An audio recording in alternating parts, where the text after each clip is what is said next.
Hey guys, this is Gaijin Hunter. Today there was an interview on Famitsu.com with the director and producer of Monster Hunter Riders, and it answered a lot of questions. In this video, I'll be going over the details. Starting out, the story. While the game uses the same terms for riders and monsters, the world setting and the story are completely original and not tied to Monster Hunter stories in any way.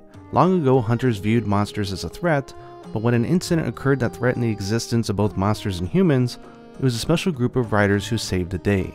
That changed the dynamic between humans and monsters ever since.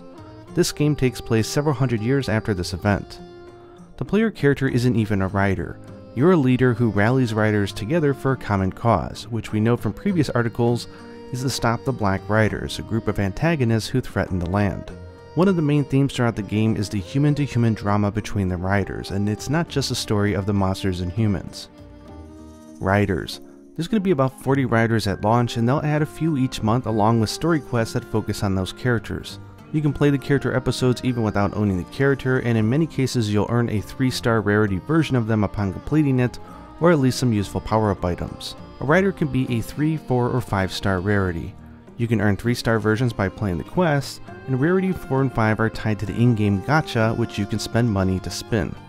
A character can have both a 3, 4, and 5-star rarity version, so while laborious, you can level up a 3-star version into a 5-star character. They want to make sure players can enjoy all the original characters since that's the focus of this game, so that's why they're making the 3-star versions obtainable by all players. One of the points that they tried very hard to make in this interview was that there's nothing wasted when you power up your riders. For example, there's a charm for each of the 4 major villages, and when you power up a character, it raises the overall bonus for that village charm, and that affects all the riders from that village. So even if you had raised a 3-star rider and then you later pull a 5-star version of them in the gacha, the power points that you had used were not in vain. Also, when you raise the rarity of one rider, you'll earn materials that you can use to power up other riders as well. Riders basically break down into 3 subtypes, which is tank, attacker, and supporter role. Monsters. They said in the interview that they'll have about 20 monsters available for launch, with new ones being added at the same pace as riders. You can equip a monster to any rider, although there is a bonus if you match the monster to the gear of the rider. They wanted to design it so that some of the monsters may be stronger than others naturally, but they wanted all the monsters to be usable and unique. That way a monster like Great Jaggy can see some play amongst monsters you would assume would be stronger.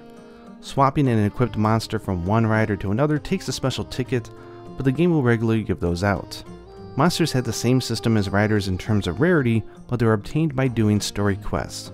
While you have a chance to get a bonus monster when you spin the gacha, for all intents and purposes you are spinning for riders and not monsters. They mentioned that Elder Dragons will appear in the game but will be a slightly different mechanic than that of normal monsters, and while they won't be in for launch, they do later on plan on adding deviants. Homescreen. Like most games these days, you can set the rider and their monster to your home screen, and you can give gifts to each rider. This will increase your bond, and that will unlock more lines of dialogue that you'll have when you tap them. They're really banking hard on making all these riders diverse and interesting. And finally, they stressed how much freedom you'll have with the different riders and monster combinations, different attacks and skills you can equip on each, and so forth.